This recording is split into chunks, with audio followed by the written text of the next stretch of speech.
आज हम सरकार की कर प्राप्तियों के जो स्रोत हैं विभिन्न, उसके बारे में चर्चा करेंगे, क्योंकि हमें पता है कि जो बजट है उसका एक महत्वपूर्ण अंग है सार्वजनिक आय, जो कि गवर्नमेंट विभिन्न माध्यमों से सृजित करती है और जिसके विभिन्न स्रोत हैं जहां से गवर्नमेंट को ये आय मिलती है। और दूसरा सार्वजनिक व्यय, जिसके लिए गवर्नमेंट सार्वजनिक आय सृजित करती है। तो सार्वजनिक आय के क्या क्या स्रोत हो सकते हैं, उसकी जो प्राप्तियां हैं, तो उसमें हम बेसिकली दो पार्ट्स में डिवाइड करते हैं सार्वजनिक जो प्राप्तियां हैं उनको। एक है राजस्व प्राप्तियां और दूसरा है पूंजीगत प्राप्तियां। तो जो राजस्व प्राप्तियां हैं उसमें टैक्स रेवेन्यूज यानी कर आय हैं और गैर कर आय जो कि नॉन टैक्स रेवेन्यूज हैं। और जो ये टैक्स रेवेन्यूज हैं या कर आय है, इसको हम दो भागों में बांट सकते हैं, जिसमें कि प्रत्यक्ष कर होंगे कुछ, उसमें से कुछ प्रत्यक्ष कर जो आय पे लग रहे हैं या व्यय पर लग रहे हैं, जैसे कि इनकम टैक्स है, कॉर्पोरेट टैक्स है, इस तरीके एक्सपेंडिचर टैक्स है, इस तरीके के टैक्सेस आएंगे। और कुछ टैक्सेस ऐसे हैं जो कि हम प्रॉपर्टी पे रखते हैं, लोगों की प्रॉपर्टी पे या उनको कोई गिफ्ट मिला है, जैसे कि आप कह सकते हैं कि संपत्ति कर हो गया, गिफ्ट टैक्स हो गया। जो हम कोई प्रॉपर्टी लेते हैं और उसको कुछ समय बाद बेचते हैं तो उससे जो हमें लाभ प्राप्त होता है, जैसे कि मान लीजिए कोई जमीन है, हमने 50 लाख में खरीदी और उसको 5 साल बाद बेचें और वही जमीन 70 लाख में बिके, तो इसका मतलब 20 लाख का प्रॉफिट हुआ। तो ये जो 20 लाख का हमारी संपत्ति का नेट इंक्रीज हुआ, तो उस पर जो टैक्स लगेगा वो पूंजी लाभ कर लग रहा है। तो इस तरीके के टैक्स भी प्रत्यक्ष कर की श्रेणी में आते हैं और इनसे सरकार को राजस्व प्राप्तियां होती हैं। फिर नेक्स्ट है आपका अप्रत्यक्ष कर। अप्रत्यक्ष कर जो है वो वस्तुओं और सेवाओं पर लगते हैं, जैसे कस्टम ड्यूटी, एक्साइज ड्यूटी, जिसको हम सीमा शुल्क, उत्पाद शुल्क, बिक्री कर, सेवा कर यानी सर्विसेज पे जो टैक्स लगता है, इन सबको हम लेते हैं अप्रत्यक्ष करों को। और इन सब से भी गवर्नमेंट को रेवेन्यू जनरेट होता है। इसमें बेसिक सोर्सेस ऐसे हैं जो कि स्टेट गवर्नमेंट्स के अंडर आते हैं, जैसे कि आपके जो सेल्स टैक्स है, वैट बाद में आके हुआ, और अब तो जीएसटी है जिसमें दोनों लोग सेंट्रल गवर्नमेंट और स्टेट गवर्नमेंट्स दोनों के ही पोर्शन है। फिर नेक्स्ट आता है आपका गैर कर आय। गैर कर आय में एक प्रमुख स्रोत है फीस, जिसमें हम ये देखते हैं कि जो कर है और जो फीस है, दोनों में बेसिक डिफरेंस ये है कि कर अनिवार्य भुगतान है और जो फीस है उसको जब हम कोई वस्तु का उपभोग करते हैं या सेवा का उपभोग करते हैं, कोई भी गवर्नमेंट ने जो पब्लिक सर्विसेज प्रोवाइड की हैं उसके अगेंस्ट, तो तब हमको फीस देनी पड़ती है। अगर हम उस वस्तु और सेवा का उपभोग नहीं कर रहे हैं तो वो फीस हमें नहीं देनी पड़ती। तो कर एक अनिवार्य भुगतान है और फीस एक ऐच्छिक भुगतान है। दूसरी चीज, कर और फीस में अंतर ये है कि कर जो है जिस व्यक्ति पर लगाया जा रहा है वो उसको जब दे रहा है तो उसके बदले उसको कोई प्रत्यक्ष लाभ नहीं मिल रहा है, पर फीस जो कोई भी दे रहा है उसको उसके बदले कोई सेवा मिल रही है या उसके बदले कोई वस्तु सेवा या कोई वस्तु की प्राप्ति हो रही है, तो इसके बदले हमको फीस गवर्नमेंट चार्ज करती है। और जैसे कि आप अगर किसी पार्क में, जो सार्वजनिक पार्क हैं उसमें जाते हैं, तो मिनिमम फीस वहां पे भी तय कर सकते हैं। कोई जरूरी नहीं है कि उस वस्तु या उस सेवा के उत्पादन में जितना कॉस्ट ऑफ प्रोडक्शन लागत लगी है उसके अकॉर्डिंगली ही फीस चार्ज हो, क्योंकि ये मूल्य नहीं है, उससे कम एक नॉमिनल अमाउंट तय कर दिया जाता है कि जो चार्ज होता है, जिसको हम फीस कह रहे हैं, क्योंकि उस कोई फीस ऐसी वस्तु या सेवा है या ऐसा पेमेंट है जिसके बदले हमें किसी न किसी प्रकार से प्रत्यक्ष लाभ प्राप्त होता है।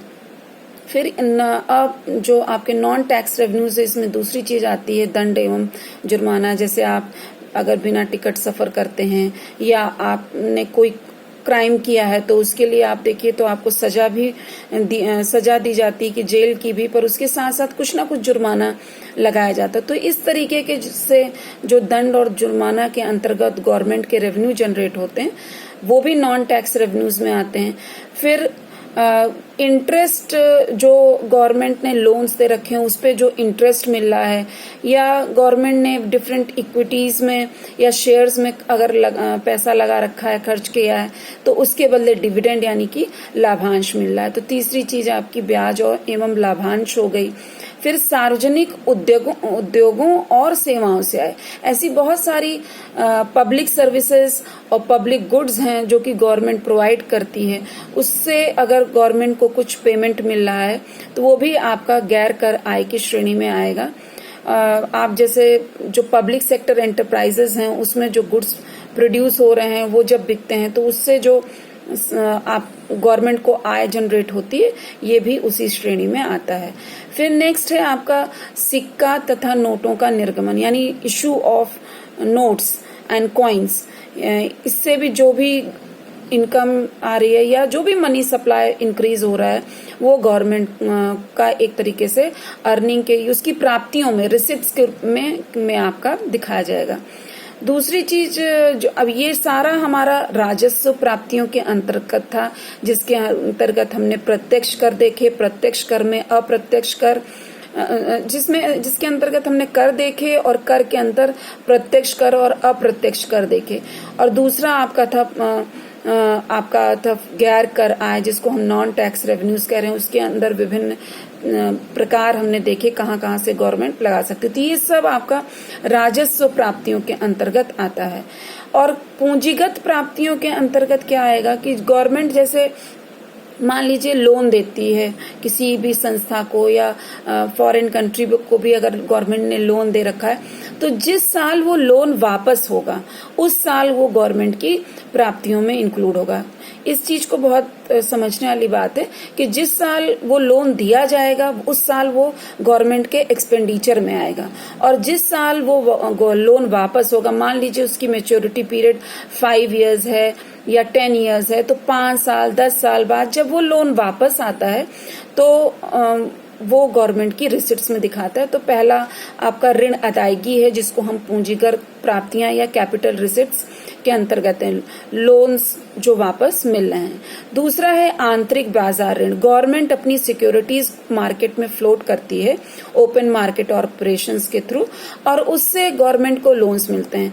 इंटरनल बहुत सारे ऐसे ऋण पत्र हैं जो कि गवर्नमेंट से प्रोवाइड करती है, पोस्ट ऑफिस से, सेविंग से या बैंक्स के माध्यम से मार्केट में मिलते हैं, और उसको जो खरीदार होता है तो वो अपने पास सिक्योरिटी रखता है और उसके बाद गवर्नमेंट के हाथ में मनी आता है उसके हिसाब से। तो फिर नेक्स्ट है विदेशी ऋण। मान लीजिए गवर्नमेंट ने कहीं से ऋण लिया है तो जिस साल लेंगे तो वो गवर्नमेंट की रिसिप्ट में दिखाएगा। फिर आपका कैपिटल रिसिप्ट्स में एक चीज और आती है, सार्वजनिक क्षेत्र का विनिवेश। ये डिसइन्वेस्टमेंट पॉलिसी हम जिसको कहते हैं कि जो गवर्नमेंट की इंडस्ट्रीज हैं, सार्वजनिक उद्यम हैं, उसके कुछ शेयर्स या कुछ इक्विटीज या पूरा उद्यम ही अगर गवर्नमेंट प्राइवेट सेक्टर के हाथ में देती है, नॉर्मली कुछ परसेंटेज शेयर्स या इक्विटीज देगी, तो जो वो इक्विटीज देगी, तो जो इक्विटीज सेल करती है वो जो है गवर्नमेंट के उस साल के बजट में आ जाता है। मान लीजिए कोई कंपनी है, उसका 10% इक्विटी बेच दी गवर्नमेंट ने प्राइवेट सेक्टर को, तो वो 10% की जो वैल्यू होगी वो उस साल के गवर्नमेंट के बजट के रिसिप्ट्स में आएगी।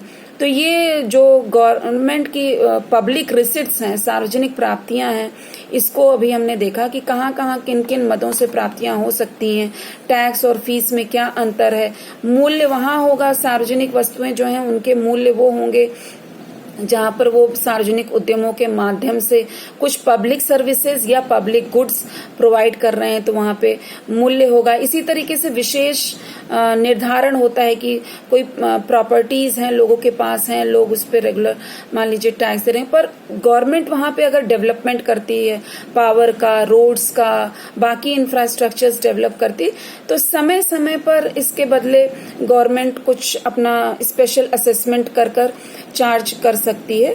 तो इसको भी हम स्पेशल असेसमेंट यानी जो विशेष निर्धारण है वो भी गवर्नमेंट की रिसिप्ट्स में ही आता है।